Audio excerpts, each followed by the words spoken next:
আমরা দেখি জোনা ভাববাদী পুস্তক তার 1 অধ্যায় 3 পদ, আর সেখানে এইরূপ লেখা রয়েছে, কিন্তু জোনা সদাপ্রভুর সম্মুখ হইতে তর্শিসে পালাইয়া যাওয়ার নিমিত্ত উঠিলেন।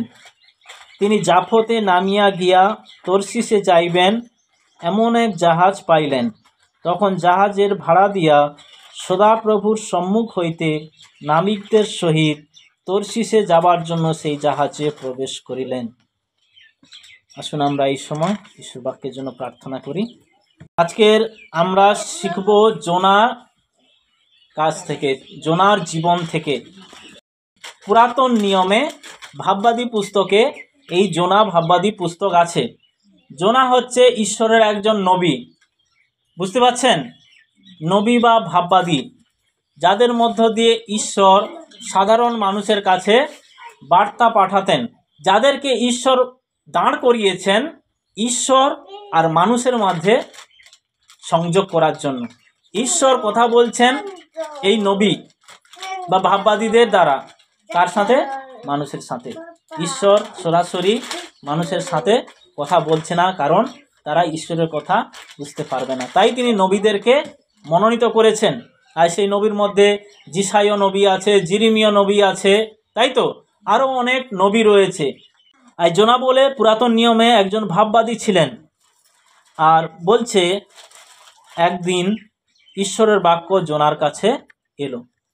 জোনা বিশ্রাম করছে, ঘুমিয়ে আছে কি বসে আছে কি মাঠে ছাগল গরু চলাচ্ছে জানি না, কিন্তু একদিন ঈশ্বরের বাক্য তিনি পেলেন। ঈশ্বরের বাক্য সেই জোনার কাছে পৌঁছালো। ঈশ্বর বলছে তুমি উঠো, এক পদ দেখেন, বলছে তুমি উঠো, নিন্নবীতে সেই মহানগরে যাও আর নগরের বিরুদ্ধে ঘোষণা করো, কেননা তাহাদের দুষ্টতা আমার সম্মুখে উঠাইয়াছে। ঈশ্বর বলছে তুমি সেই নিন্নবী মহানগরে তাদের বিরুদ্ধে এই কথাটা প্রচার করো, তাদেরকে গিয়ে এই কথাটা বলো, কেননা তাহাদের দুষ্টতা আমার সম্মুখে মানে বিশাল বড়। তাদের পাপ, তাদের অধার্মিকতা, তাদের যে মন্দ কর্ম আমার চোখে আর দেখা যাচ্ছে না, সীমা ছাড়িয়ে গেছে। এখন আমাকে কিছু একটা করতে হবে। জোনাকে বলছেন যে জোনা তুমি নিন্নবী শহরে যাও, ওখানকার মানুষদের বিরুদ্ধে তুমি ঘোষণা করো যে আমাদের ঈশ্বর সদাপ্রভু আমাকে এই শহরে এইটা ঘোষণা করার জন্য পাঠিয়েছেন, কারণ ঈশ্বর দেখছেন তোমাদের পাপ, তোমাদের অধার্মিকতা, তোমাদের মন্দতা, দুষ্টতা তার মাত্রা ছাড়িয়ে গেছে। ঈশ্বর তোমাদের জন্য দণ্ড নিয়ে আসছেন, তুমি গিয়ে এই কথাটা প্রচার করো। কিন্তু জোনা বলছে সেই খবরটা যে এখনই পেল না, যখনই ঈশ্বরের কাছ থেকে ওই দর্শনটা পেল, তখন জোনা ব্যাগ বেঁধে নিয়েছে, ব্যাগ বাঁধছে আর বলছে কিন্তু জোনা সদাপ্রভুর সম্মুখ হইতে তর্শিসে পালিয়া যাইবার নিমিত্ত জাহাজে উঠল। তাকে যেতে বলেছে ঈশ্বর কোথায়? নিন্নবী শহরে যাও, মহানগর, সেখানে তুমি যাও, ঈশ্বরের বাক্য সেখানে ঘোষণা করো। আর জোনা এখানে কি করছে? ব্যাগ, তারপরে সুটকেস সব গুছিয়ে নিয়েছে, নিয়ে জাহাজের টিকিট কেটে ফেলেছে। হ্যাঁ, কোথায় যাবে? তর্শিসে যাবে, নিন্নবীতে যাবে না। কারণ কি? বলছে তারা খুব পাপী, অধার্মিক, দুষ্টু, বদমাস, ব্যভিচারী। তারা হচ্ছে ঈশ্বরের দৃষ্টিতে শুধু নোংরা নয়, এই পৃথিবীতে যত সমাজ ছিল, যত দেশ ছিল, তারা জানতো নিন্নবীর মানুষের মতো এতটা নোংরা মানুষ আর পৃথিবীর কোথাও নেই। আর ঈশ্বর যদি সদম গমরাকে যেমন জ্বালিয়ে পুড়িয়ে দিয়েছে, ওই নিন্নবীর মানুষকে ওই রকম ধ্বংস করে দিলে সব থেকে ভালো। সবাই এরকম ভাবত। তাই জোনা কি ভাবছে? আমি তো ঈশ্বরের লোক, কিন্তু আমি সাধারণ মানুষ। আমি যদি গিয়ে এই রকম একটা কথা তাদের কাছে বলছে তোমাদের পাপ, তোমাদের অধার্মিকতা ঈশ্বর আর সইতে পারবে না, তোমাদের উপর দণ্ড নিয়ে আসছে, এই কথাটা যদি আমি তাদেরকে গিয়ে বলি, তারা আরও ক্ষেপে যাবে, আরও রেগে যাবে, তাহলে আমাকে তারা আর ছাড়বে না, ওখানেই আমাকে মেরে ফেলবে। কারণ তারা বদমাশ, তারা দুষ্টু, তারা হিংসাত্মক মানুষ, তারা কি আমাকে ছেড়ে দেবে? তাই সে কি করছে, তার প্রাণের ভয়ে এখন সে নিন্নবীতে যাওয়ার জায়গায় তিনি তরশিশে পালিয়ে যাচ্ছেন, জাহাজের টিকিট কেটে ফেলেছেন। এখানে লেখা রয়েছে, তখন জাহাজের ভাড়া দিয়ে সদাপ্রভুর সম্মুখ হইতে নাবিকদের সহিত তরশিশে যাওয়ার জন্য সেই জাহাজে প্রবেশ করিলেন। জোনা এবং কি করেছে, তিনি জাহাজে ঢুকে গেছেন। তিনি যাচ্ছেন কোথায়? তরশিশে। 4 পদ বলছে, কিন্তু সদাপ্রভু সমুদ্রে প্রচণ্ড বায়ু পাঠাইয়া দিলেন, সমুদ্রে ভারী ঝড় উঠিল, এমনকি জাহাজ ভাঙ্গিয়া যাইবার উপক্রম হইল। এবারে জোনা কিছু নেই, শান্ত পরিবেশ, সমুদ্র একদম শান্ত, কিন্তু হঠাৎ করে যখন জাহাজ মাঝ নদীতে চলে গেছে তখন বিশাল ঝড় উঠল, সমুদ্রে ঢেউ জাহাজকে আছড়ে ফেলতে শুরু করলো। বলছে ঈশ্বর সেই প্রকাণ্ড ঝড়টা পাঠিয়েছিলেন। এবারে সেই জাহাজের সমস্ত নাবিকেরা তারা জাহাজটাকে কোনো রকম তীরের দিকে নিয়ে যাওয়ার চেষ্টা করছে প্রাণ বাঁচানোর জন্য। তারা কি করছে, তাদের জাহাজের মধ্যে যে ভারী জিনিসপত্রগুলো ছিল সব ছুঁড়ে বাইরে ফেলে দিল, যে আমরা জিনিস চলে যাবে কিন্তু প্রাণটা আমাদের জন্য খুবই গুরুত্বপূর্ণ, প্রাণে বাঁচতে হবে। তাই তারা কি করছিল, যে তারা ঈশ্বরকে ডাকছে, আর তারা হাল বাইছে, আরও কেউ কেউ গিয়ে পাল খাড়া করছে, কারণ ঝড় হচ্ছে খুব, নৌকাটাকে কোনো রকম ডাঙায় নিয়ে যেতে হবে, তীরে নিয়ে যেতে হবে, নাহলে কেউ প্রাণে বাঁচতে পারবে না। আর জোনা কি করেছে, এখন চুপচাপ কি করতে পারে, বলছে নৌকার খোলে গিয়ে ওই যে অ্যাটার্জি ছিল, অ্যাটার্জিতে মাথা রেখে এখন বিন্দাস ঘুমাচ্ছে। বুঝতে পারছেন? সে তো জানে কি জন্য এই ঝড়টা হয়েছে। এরা সবাই চিৎকার চেঁচামেচি করছে, নাবিকরা নৌকাটাকে তীরে নিয়ে যাওয়ার জন্য জিনিসপত্র ছুঁড়ে ফেলে দিচ্ছে, তারা নিজেদের ঈশ্বরকে ডাকছে, আর হচ্ছে মহাসাহেব এখন নৌকার খোলে আরামসে ঘুমাচ্ছে। তখন নাবিকেরা বলল যে তোমার কি ভয় বলে কিছু নেই, যে এত ঝড়ের মধ্যে তুমি কি করে এত সুন্দরভাবে ঘুমাচ্ছ? তুমিও তোমার ঈশ্বরকে ডাকো যেন আমরা বাঁচতে পারি। বলছে উঠো, তোমার ঈশ্বরকে ডাকো, হয়তো ঈশ্বর আমাদের বিষয়ে চিন্তা করিবেন ও আমরা বিনষ্ট হইব না। এবারে তারা বলল যে আবহাওয়া তো ঠিক ছিল, ঝড় হওয়ার কোনো সংবাদ আমরা পাইনি, তাই তো সব কিছু বলে দেয় না। এখন নদীতে যাওয়ার আগে মাঝিরা খবর জেনে নেয় যে আবহাওয়া দপ্তর কি খবর বলছে। যদি বলে 5 দিন পরে ঘূর্ণিঝড় উঠবে সমুদ্রে, তারা কিন্তু মাছ ধরতে যাবে না। ওয়েদার রিপোর্ট দেখে তারা তবে কিন্তু বেরোবে। আর এরা নিশ্চয়ই জানে যে কোন সময় কীরকম ওয়েদার হয়, না হলে তারা অত বড় সমুদ্রের মধ্য দিয়ে নৌকা নিয়ে আর একটা দেশে তারা যাওয়ার জন্য বেরোতো না। তারা জানে সব কিছু ঠিকঠাক আছে, এখন আমরা যেতে পারবো। কিন্তু হঠাৎ করে এই ঝড় এলো কেন? এই ঝড়ের মানে কি? এই ঝড়টা কি জন্য এলো এমন অসময়ে? চলো আমরা গুলিবাট করি। কি আমি কোনো অপরাধ করেছি? না তুমি কি কোনো অপরাধ করেছো? তুমি কোনো দুষ্টামি করেছো? কার জন্য ঈশ্বর এই ভয়ঙ্কর বিপদ আমাদের জীবনে, এই ভয়ঙ্কর ঝড় আমাদের জীবনে নিয়ে এসেছে? কার ভুলের জন্য? তারা গুলিবাট করছে, আমরা করি না? কার দোষ? কার নাম হইল? কারণ নৌকাতে যতজন ছিল সকলের নামে গুলিবাট করছে, আর সেখানে জোনার নামে গুলিটা উঠেছে। তখন তাহারা তাহাকে কহিল, বলো দেখি কাহার দোষে আমাদের প্রতি এই অমঙ্গল ঘটিতেছে? তোমার ব্যবসা কি? কোথা হইতে আসিয়াছ? তুমি কোন দেশের লোক, কোন জাতীয়? তিনি তাহাদিগকে বলিলেন, আমি ইব্রিয়, আমি সদাপ্রভুকে ভয় করি। তিনি স্বর্গের ঈশ্বর, তিনি সমুদ্র ও স্থল নির্মাণ করিয়াছেন। তো জোনা যখন বলল যে আমি সেই স্বর্গের ঈশ্বরের বিশ্বাস করি, আমি তার দাস, আমি তার বাক্য মানুষকে শোনাই, তিনি সর্বশক্তিমান, তখন সব লোকেরা ভয় পেয়ে গেছে। বলছে তাহলে তোমার এই দুষ্কর্মের জন্য, তোমার এই অবাধ্যতার জন্য, তোমার এই ভুল সিদ্ধান্তের জন্য আজকে আমাদের জীবনও মারাত্মক বিপদের মধ্যে। এখন আমরা কি করব বলো? তুমি তো ভুল করেছো, আজকে আমরা সবাই তার শাস্তি পাওয়ার জন্য এইরকম অবস্থায় আছি। তখন জোনা বলল, তোমরা এক কাজ করো, আমাকে নিয়ে তোমরা সমুদ্রে ছুঁড়ে ফেলে দাও। আমি দোষী, আমার প্রাণ যায়, আমি দোষ করেছি, আমার প্রাণ যায়, সেটা মানা যাবে, কিন্তু আমার জন্য তোমাদের প্রাণ চলে যাবে, এটা ভালো নয়। তোমরা এখন কি করো, আমাকে নিয়ে সমুদ্রে ছুঁড়ে ফেলে দাও, তারপরে যা হয় হবে।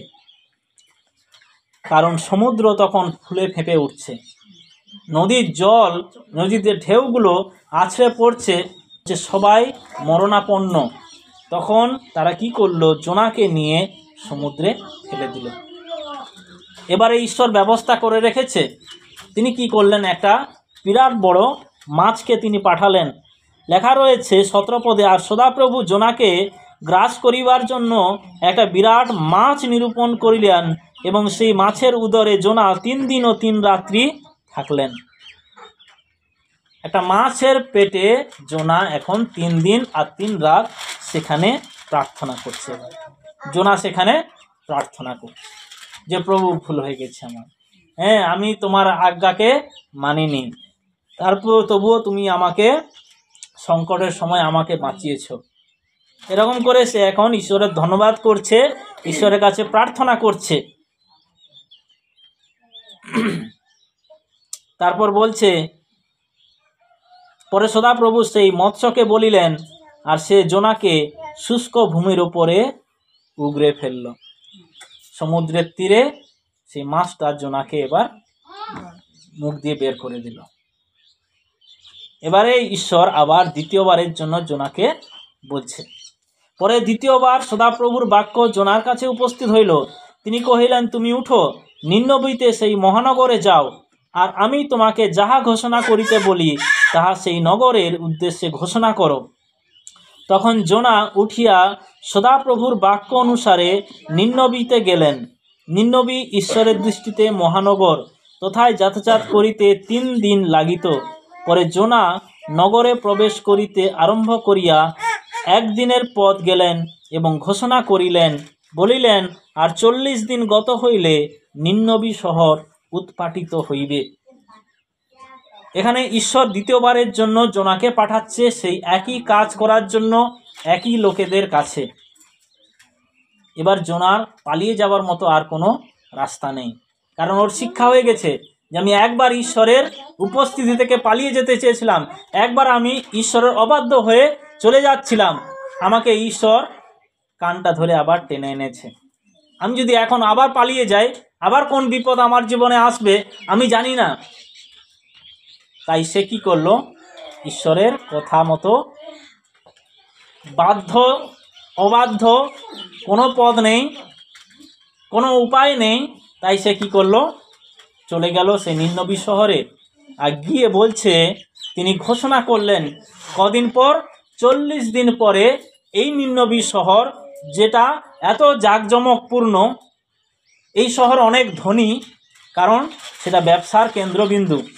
আমাদের যেমন কলকাতা থেকে যাবেন, ওখানে বন্দর রয়েছে, অনেক দেশ বিদেশ থেকে জাহাজ আসে, বড় বড় আমদানি রপ্তানির জন্য কলকাতা হচ্ছে, হলদিয়া হচ্ছে বন্দর বড়, সেখানে ব্যবসায়িক কেন্দ্রবিন্দু। আগেকার দিনে নৌকোতে করে মাল আমদানি রপ্তানি হতো, আর নিন্নবী ছিল একটা সেরকম একটা ব্যবসার কেন্দ্রবিন্দু। সমস্ত দেশ থেকে ওখানে পণ্য আমদানি আর রপ্তানি হতো। আর সেই নিন্নবীর লোকেরা খুবই ধনী ছিল, ধনী, বিরাট বিরাট অট্টালিকা রয়েছে। আর সেখানে মানুষদেরকে জোনা বললেন, 40 দিন পরে এই বড় বড় বিল্ডিং, এই বড় বড় ধনী লোক, শিক্ষিত লোক, কারোর অস্তিত্ব থাকবে না, কারণ ঈশ্বর 40 দিন পরে এই নিন্নবী শহরকে উৎপাটিত করবেন, অর্থাৎ ধ্বংস করে ফেলবেন, নষ্ট করে দেবেন, নিশ্চিহ্ন হয়ে যাবে এই নিন্নবী শহর পৃথিবীর বুক থেকে। তারপরে বলছে 5 পদ, তখন নিন্নবীর লোকেরা ঈশ্বরে বিশ্বাস করিল। হালেলুয়া।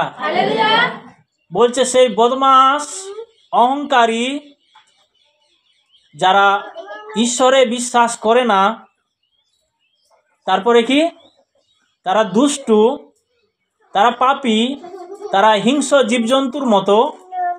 কিন্তু সেই জোনা যখন তাদেরকে ঈশ্বরের এই সংবাদটা দিল, তারা যখন ঈশ্বরের নোটিফিকেশন পেল যে সতর্ক করে দিয়েছে, অ্যালার্ট, রিং বেজে গেছে। 6টার সময় আমরা অ্যালার্ম দিই না, 6টার সময় যদি না উঠি, একটু যদি আরেকটু ঘুমাই, 6:30 ট্রেন পাবো না, তাই তো? সময় হয়ে গেছে। তোমাদের জন্য ঈশ্বর 40 দিন বেঁধে দিয়েছেন। তোমরা যদি মন পরিবর্তন না করো, তোমরা যদি অনুতাপ না করো, তোমরা যদি ঈশ্বরের পথে বিশ্বাস না করো, তোমরা যদি নিজেদের পাপ দুষ্কর্ম থেকে না ফিরো, তাহলে 40 দিন তোমাদের জীবনের শেষ দিন। তারপরে আর তোমরা কেউ এই পৃথিবীর আলোর দিকে আলো দেখতে পাবে না। তোমাদের জীবন শেষ, তোমাদের এই শহর নিশ্চিহ্ন হয়ে যাবে। সেই কথাটা তারা যখন শুনলো, তখন কি করলো লোকেরা দেখুন। তখন ঈশ্বরে, নিন্নবীর লোকেরা ঈশ্বরে বিশ্বাস করলো, তাহারা উপবাস ঘোষণা করিল। হালেলুয়া! কি করলো? উপবাস ঘোষণা করলো, চট পরিধান করিল, তাদের শরীরের দামি দামি পোশাককে তারা খুলে দিয়ে চটের বস্তা জড়িয়ে নিল। মহান হইতে ক্ষুদ্র পর্যন্ত সকলে চট পরিধান করিল। বলছে ধনী থেকে গরিব, শিক্ষিত থেকে অশিক্ষিত, উঁচু নিচু সকলে চট পড়ল। আর সেই বার্তা নিন্নবী রাজার নিকটেও পৌঁছে গেল। রাজার কাছে পৌঁছালো যে রাজামশাই, ঈশ্বরের থেকে এই বার্তা আমাদের কাছে এসেছে, 40 দিনের মধ্যে আমাদের নিন্নবী শহর ধ্বংস হয়ে যাবে। এই কথাটা ঈশ্বর জোনার মধ্য দিয়ে আমাদের কাছে পাঠিয়েছেন। আমরা এখন কি করব? আমরা কি ঈশ্বরের এই সতর্কী বার্তাটাকে গ্রহণ করব, না আমরা যেমন চলছি তেমন চলব? রাজার কাছে গেলে রাজা তো এবার চিন্তা ভাবনা করবে, বিচার করবে যে একটা লোক এসে ঘোষণা করে দিল আর তার কথা শুনে আমরা এটা করব ওইটা করব না। রাজা এবার সিদ্ধান্ত নিল যে আমরা কি করব। তখন রাজাও দেখুন কি করছে। তিনি আপন সিংহাসন হইতে উঠিলেন, গায়ের শাল রেখে দিলেন এবং চট পরে ছাইয়ের ওপরে বসে পড়লেন। জয় যিশু। ওই রাজা, যে এত বড় একটা নিন্নবী শহরের রাজা, সেও কিন্তু নত হলো। সেও ওই বাক্য, জোনার বাক্যটা শুনে সেও কিন্তু নিজেকে সমর্পণ করলেন এবং তার রাজ সিংহাসন থেকে তিনি কোথায় এলেন? ছাই ভস্মতে। ছাই, আপনারা জানেন ছাই কি জিনিস। সেখানে সে এসে বসলো, তার ওই রাজ সিংহাসন ছেড়ে দিয়ে ছাইয়ের ওপরে এসে বসলো, চট পড়লো। আর তিনি নিন্নবীতে রাজার ও তাহার অধ্যক্ষগণের আদেশ এই কথা উচ্চস্বরে প্রচার করাইলেন, মনুষ্য এবং গবাদি পশু কেহ কিছু আস্বাদন না করুক, ভোজন কি জল গ্রহণ না করুক, কারণ এখন তারা বুঝতে পারছে যে আমরা যে কীরকম লোক সেটা আমরা সকলে জানি। আর আমাকে বলার বোঝানোর মতো আর কিছু নেই যে আমার দেশের লোক কতটা নোংরা, কতটা পাপী, কতটা দুষ্কর্মকারী সবাই জানে। কারণ প্রত্যেকটা মানুষ তারা নিজ নিজ অপরাধ কুকর্ম সকলেই জানে। আর তাই যদি আমরা না ফিরি, আমাদের কাছে ডেডলাইন হচ্ছে এই 40 দিন। তাই আসো আমরা কি করি? সকলে অনুতাপ করি। তাই বলছে যে তারা কি করলো? উপবাস ঘোষণা করলো এবং তারা অনুতাপ করা শুরু করলো। তারা অনুতাপ করা শুরু করলো যাতে ঈশ্বরের ক্ষমা তাদের ওপরে নেমে আসে, ঈশ্বরের দয়া তাদের জীবনে নেমে আসে। তারা বলতে লাগলো যে আর প্রত্যেকজন আপন আপন কুপথ ও আপন আপন দৌরাত্ম্য হতে ফিরে আসুক। হয়তো ঈশ্বর ক্ষান্ত হইবেন, অনুশোচনা করিবেন ও আপন প্রজ্বলিত ক্রোধ হইতে তিনি আমাদেরকে রেহাই দিবেন, আর আমরা বিনষ্ট হব না। বলছে ঈশ্বরের যে ক্রোধ, ঈশ্বরের ক্রোধ আমরা শুনছি, আমরা জানি ঈশ্বরের ভালোবাসা, ঈশ্বরের ক্ষমা, ঈশ্বরের দয়া। আর বলছে যে ঈশ্বরের ক্রোধ তাদের উপর নেমে এসেছিল। ঈশ্বর রাগ করতে পারে? ঈশ্বর ক্রোধ করতে পারে? পারে। ঈশ্বর ক্রোধ করেন, তিনি রেগে যান, কারণ তিনি ধর্মময়, তিনি পবিত্র। তিনি যখন দেখছেন একটা জাতি, একটা সমাজ পাপ করতে করতে করতে করতে মাত্রা ছাড়িয়ে গেছে, ঈশ্বর তাদের জন্য শাস্তি পাঠান। আগেও আমরা দেখেছি সেই সদম গমোরা, আমরা এখন দেখছি সেই নিন্নবীর জন্য ঈশ্বরের ক্রোধ নেমে এসেছে। আর তখন তারা সিদ্ধান্ত নিল, পুরো দেশের লোক, এমনকি রাজা, যে আমরা এখন নিজেদের কুকর্ম থেকে অনুতাপ করব, আমরা ফিরে আসব, আমরা নিজেদেরকে সমর্পণ করব, আমাদের যা যাবতীয় জিনিসপত্র আছে, মান সম্মান রয়েছে, আমাদের পদ মর্যাদা রয়েছে, সব কিছু আমরা এখন বিলিয়ে দেব, কারণ কোনো কিছুই আমাদের প্রাণের থেকে বড় নয়।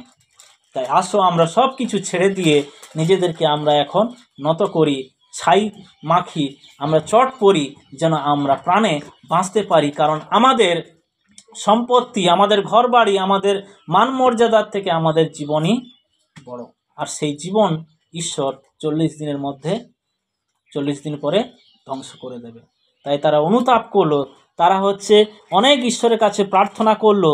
তখন ঈশ্বর তাদের ক্রিয়া, তাহারা যে আপন আপন কুপদ হইতে বিমুখ হইল, তাহা দেখিয়া আর তাদের প্রতি যে অমঙ্গল করিবেন বলে চিন্তা করেছিলেন, সেই বিষয়ে তিনি পিছিয়ে এলেন। অর্থাৎ তিনি তাদেরকে ক্ষমা করলেন, তিনি শান্ত হলেন, এবং তারা অনুতাপ করলো বলে তাই তাদেরকে তিনি ক্ষমা প্রদান করলেন।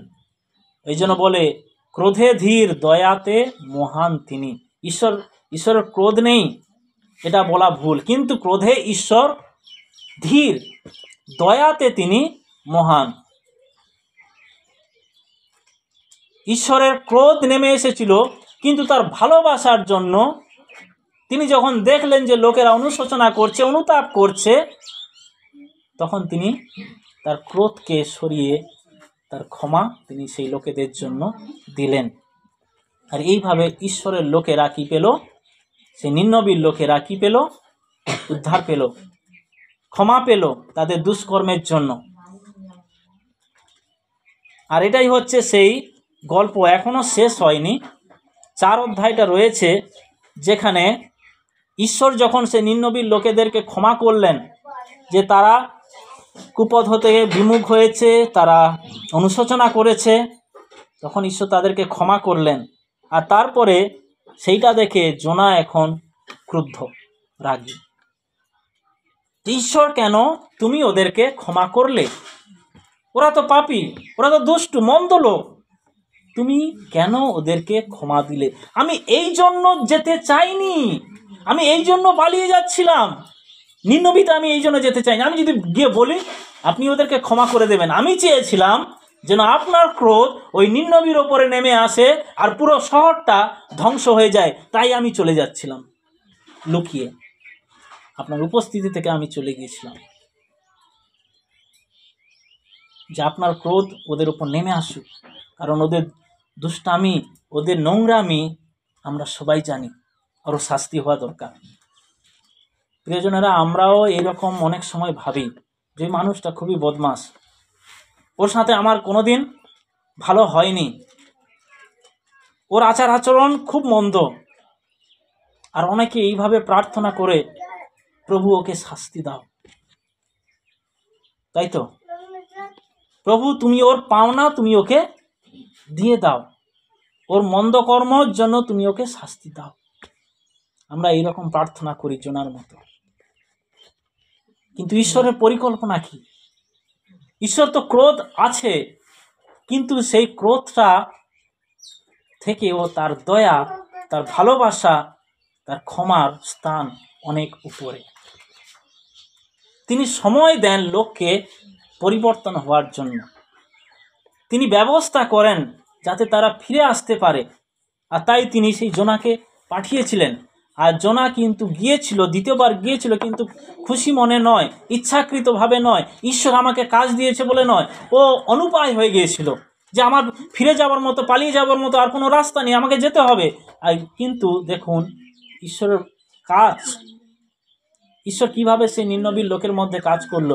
জোনার কথা শোনা মাত্রই তারা নিজেদেরকে ঈশ্বরের কাছে নতজান করলো যে প্রভু, আমরা অনেক দৌড়েছি, আর আমরা দৌড়াতে পারবো না, আমরা থেমে যাচ্ছি, কারণ আমরা বুঝতে পেরেছি আমাদের অপরাধ কি, আমাদের পাপ কি, তাই আমরা এখন অনুতাপ করছি, আমাদের প্রতি দয়া করুন। এবং ঈশ্বর তাদেরকে দয়া করেছিল। আর এখানে জোনা বিরক্ত হয়ে গেছে যে ঈশ্বর, আমি জানতাম তুমি ওদের ক্ষমা করে দেবেন, কারণ লেখা রয়েছে, কেননা আমি জানতাম তুমি কৃপাময়, স্নেহশীল ঈশ্বর, ক্রোধে ধীর ও দয়াতে মহান। জোনা বলছে, আমি জানি তোমার প্রেম, ভালোবাসা, তোমার দয়া, তাই আমি কি করেছিলাম, আমি চাইতাম না তোমার দয়া ভালোবাসা ওদের প্রতি নেমে আসুক, আর যাতে না নেমে আসে তাই আমি পালিয়ে যাচ্ছিলাম। আর যদি না আমি আসতাম তাহলে ওদেরকে কে আপনি বাঁচাতেন না। তারপরে বলছে যে অতএব এখন হে প্রভু বিনতি করি, আমার হইতে আমার প্রাণ হরণ করো, কারণ আমার জীবন অপেক্ষা মরণ ভালো। এখন আমি আর দেখতে পাচ্ছি না যে প্রভু তুমি ওদের ক্ষমা করে দিয়েছো, এর থেকে বরং, এটা দেখার থেকে বরং আমার মরে যাওয়া ভালো, যে দুষ্ট লোকেরা এখনো বেঁচে আছে, তুমি ওদেরকে শাস্তি না দিয়ে ওদেরকে ছেড়ে দিয়েছো, আমি আর এটা দেখতে পাচ্ছি না, আমাকে বরং তুমি মেরে ফেলো, কারণ ওরা এখন আনন্দ করছে, ওদের এখন মরার সর্বনাশের দিন হওয়ার কথা, কিন্তু ওরা এখন তোমার ক্ষমা পেয়ে, তোমার ভালোবাসা পেয়ে ওরা এখন নাচছে, গাইছে, তোমার ধন্যবাদ করছে। আমি আর দেখতে পাচ্ছি না, আমার মরে যাওয়া বরং ভালো, আমাকে মেরে ফেলো। সদাপ্রভু কহিলেন, তুমি ক্রোধ করিয়া কি ভালো করিতেছ? তারপরে তখন জোনা নগরের বাইরে গিয়া নগরের পূর্ব দিকে বসিয়া রহিলেন। সেখানে তিনি আপনার নিমিত্ত একটা কুটির ঘর, ছোট ঘর, কুঁড়ে ঘর বানালো এর শহরের বাইরে। আর সেখানে ঈশ্বর একটা এরণ্ড গাছ নিরূপণ করলো, আর সেই গাছটি বেড়ে উঠলো এবং জোনার ঘরের ওপরে সেই গাছের ছাওয়া নেমে এলো। এবার জোনা গ্রীষ্মকালে ওই দেখুন, যেন তাহার মস্তকের উপর ছায়া হয়, যেন তাহার দুর্মতি হইতে তাহাকে উদ্ধার করা হয়। এবারে আর জোনা সেই এরণ্ড গাছটির জন্য বড় আনন্দিত হইলেন। বাহ, কি সুন্দর, গ্রীষ্মকাল হলে আমি কত আরাম পাবো, কত ঠান্ডা, আমি বসে এখানে বিশ্রাম নিতে পারবো। আর জোনা কি করতো, ওই গাছটার তলায় এসে বিশ্রাম নিত, খুব আরাম লাগতো। এবারে কি করলো, ঈশ্বর সেই গাছটাকে এবার মেরে ফেললেন। গাছটা শুকিয়ে গেল, আস্তে আস্তে সব পাতা ঝরে পড়লো, তারপর গাছটা এমনি থাকলো, কোনো ছায়া নেই, হ্যাঁ, রৌদ্র এসে পড়ছে, খুব বিরক্ত। তখন ঈশ্বরকে বলছে, হে ঈশ্বর, তুমি এটা কি করলে, তুমি এই গাছটাকে মেরে ফেললে কেন? কি আমার শান্তি, আমার সুখ কি তোমার আর দেখা যাচ্ছে না? তুমি কি আমাকে মেরে ফেলতে চাইছো? আমি এখানে বিশ্রাম করতাম, আরাম করতাম, আর তুমি এই গাছটাকে মেরে ফেললে। জোনাকে আবার বলছে তখন তিনি পরিক্লান্ত হইয়া আপন মৃত্যু প্রার্থনা করিলেন, আমার জীবন অপেক্ষা মরণ ভালো। আবার জোনা বলছে, তুমি আমাকে আর এইরকম করে কষ্ট দিও না, আমাকে বেঁচে রাখার থেকে বরং মেরে ফেলো। তখন ঈশ্বর জোনাকে বললেন, তুমি এই এরণ্ড গাছটির নিমিত্ত ক্রোধ করিয়া কি ভালো করিতেছ? তিনি কহিলেন, মৃত্যু পর্যন্ত আমার ক্রোধ করাই ভালো। সদাপ্রভু কহিলেন, তুমি এই এরণ্ড গাছটি নিমিত্ত কোনো শ্রম করো নাই, এটাকে বড়ও করনি। ইহা একটা রাত্রিতে উৎপন্ন ও এক রাত্রিতে উচ্ছিন্ন হইল, তথাপি তুমি ইহার প্রতি দয়ার্থ হইয়াছ। তবে আমি কি নিন্নবীর প্রতি, ওই মহানগরের প্রতি দয়ার্থ হইব না? তথায় এমন 1,20,000 অধিক মনুষ্য আছে, যাহারা দক্ষিণ হস্ত হইতে বাম হস্তের প্রভেদ পায় না, আর অনেক পশুও আছে। ঈশ্বর বলতে চাইছেন যে তুমি এই গাছটার জন্য এত দয়া করছো, যে ঈশ্বর তুমি এই গাছটাকে কেন মেরে ফেললে, কেন এই গাছটা শুকিয়ে গেল? ঈশ্বর বলছে, যদি একটা গাছের প্রতি তোমার এত দরদ থাকতে পারে, তাহলে ওই নিম্নবীর লক্ষাধিক মানুষের প্রতি কি আমার ভালোবাসা কি আমি দেখাতে পারি না? তাদেরকে আমি ক্ষমা করতে পারি না?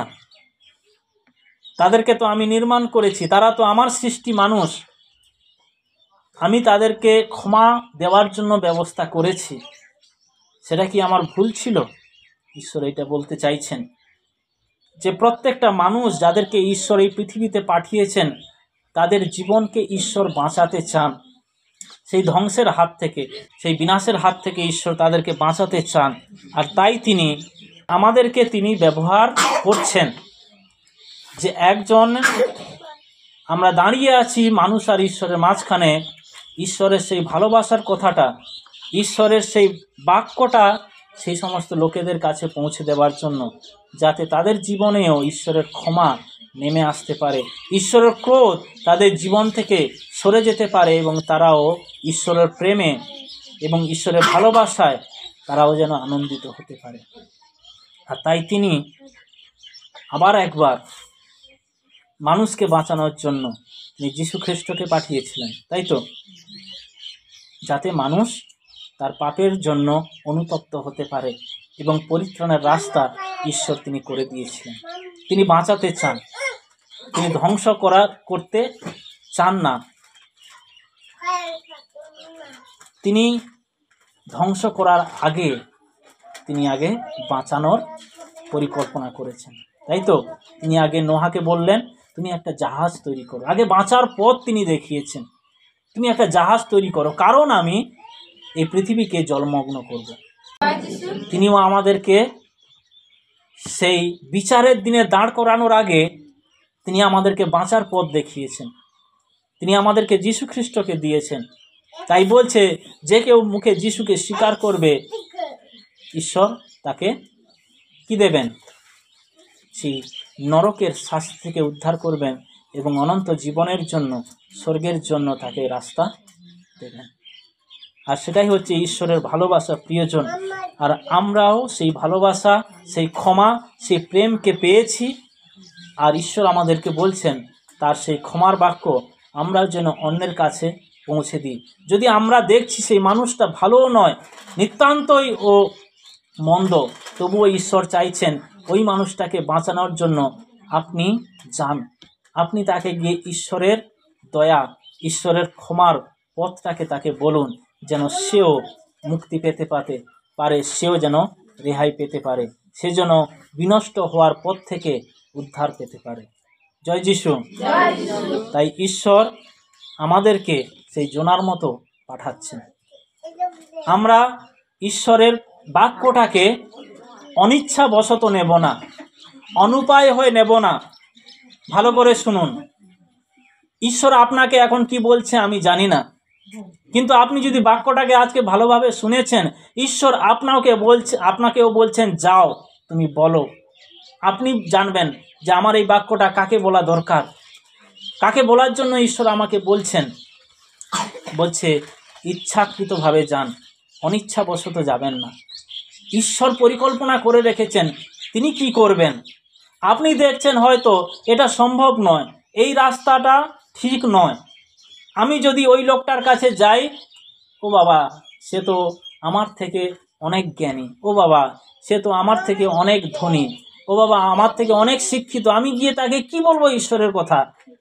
কিন্তু ঈশ্বর তিনি রাস্তা তৈরি করে রাখছেন, তিনি জানেন তিনি কি করবেন। তিনি যদি জোনা অনিচ্ছাকৃতভাবে কথাটা বলল, তবুও ঈশ্বর অতগুলো মানুষের হৃদয়কে পাল্টে দিল, কারণ তিনি তাদের অন্তরকে নরম করে দিয়েছিলেন, যাতে ঈশ্বরের বাক্যটা, ওই জোনার মুখের বাক্যটা তাদের হৃদয়ে প্রবেশ করতে পারেন। তাই আমরা চিন্তা করব না। আপনাকে যদি ঈশ্বর বলছে যে আমাকে বলা দরকার ওই লোকটাকে ঈশ্বরের কথা, আপনি যান বিশ্বাস নিয়ে, ঈশ্বর আমাকে এই কথাটা বলছেন, ঈশ্বর আমাকে এই কাজটা করতে বলছেন, তাই ইচ্ছাকৃতভাবে ভালোবাসার সহিত আপনি যান। দেখবেন ঈশ্বর আপনার মধ্য দিয়ে কেমন একটা অলৌকিক অদ্ভুত কাজ করতে পারে। আপনি চিন্তা করবেন না, আপনি সিদ্ধান্ত নেবেন না যে ওই লোকেরা মন্দ, ওই লোকটা খুব জ্ঞানী, ওই লোকটা খুবই ধনী লোক, আমার মতো গরিব, আমার মতো অশিক্ষিত গিয়ে তাকে কি বলবে? আমার বড় না যাওয়াই ভালো। আর আপনি যদি ঈশ্বরের উপস্থিতি থেকে পালিয়ে যাবার কথা ভাবছেন, তাহলে কিন্তু আপনার সাথে সাথে আপনার আশেপাশে যারা রয়েছে তাদের জীবনকেও আপনি বিপদের মধ্যে ফেলে দেবেন। কারণ ঈশ্বর আপনাকে চলে যেতে দেবেন না, ঈশ্বর আপনাকে পালিয়ে যেতে দেবেন না, তিনি আপনাকে টেনে আনবেন, কিন্তু ওইটা অনেক কষ্টের হবে। ঈশ্বর আপনাকে যখন টেনে আনবেন, আপনি যখন পালিয়ে যাচ্ছেন, তখন দেখবেন আপনার সাথে সাথে সেই জোনার মতো আরও অনেকে কিন্তু বিপদে জড়িয়ে যাবে। তাই আপনি ঈশ্বরের উপস্থিতি থেকে পালিয়ে যাবেন না, ঈশ্বরের কাছ থেকে পালিয়ে যাবেন না। ঈশ্বরের কাছ থেকে পালিয়ে গেলে আপনার সমস্যার সমাধান হবে না। আপনার জীবনে যদি কোনো সমস্যা রয়েছে, বিপদ রয়েছে, আপনি সেটার সম্মুখীন হন, তার সামনে গিয়ে আপনি দাঁড়ান, বিশ্বাস রাখুন যে প্রভু আমাকে যখন পাঠিয়েছেন তিনি এর সমাধান করবেন, তিনি এর রাস্তা বের করবেন। আপনি তার উপর বিশ্বাস রাখুন। আপনি ঈশ্বরের উপস্থিতি থেকে পালাবেন না, ঈশ্বরের কাছ থেকে পালিয়ে যাবেন না। ঈশ্বর আপনার জীবনে রাস্তা তৈরি করবে। আপনি সাহস রাখুন, আপনি বিশ্বাস রাখুন, আপনি আরও ঈশ্বরের অলৌকিক কাজ দেখতে পাবেন। সেই জোনার বাক্য শুনে নিনবের মানুষ পরিবর্তন হয়ে গিয়েছিল। আপনার বাক্য শুনে একটা মানুষের জীবনও পাল্টাতে পারে, একটা পরিবারও উদ্ধার পেতে পারে, একটা পরিবারও ধ্বংসের হাত থেকে বাঁচতে পারে। তার জন্য আপনি সেখানে ঈশ্বরের লোক হয়ে, ঈশ্বরের মুখ হয়ে আপনি তাদের কাছে গিয়ে দাঁড়ান। আপনি তাদেরকে ঈশ্বরের বাক্য ভালোবাসার সহিত, প্রেমের সাথে আপনি তাদেরকে বলুন। বাকিটা ঈশ্বরের কাজ তিনি করবেন। জয় যিশু। আসুন আমরা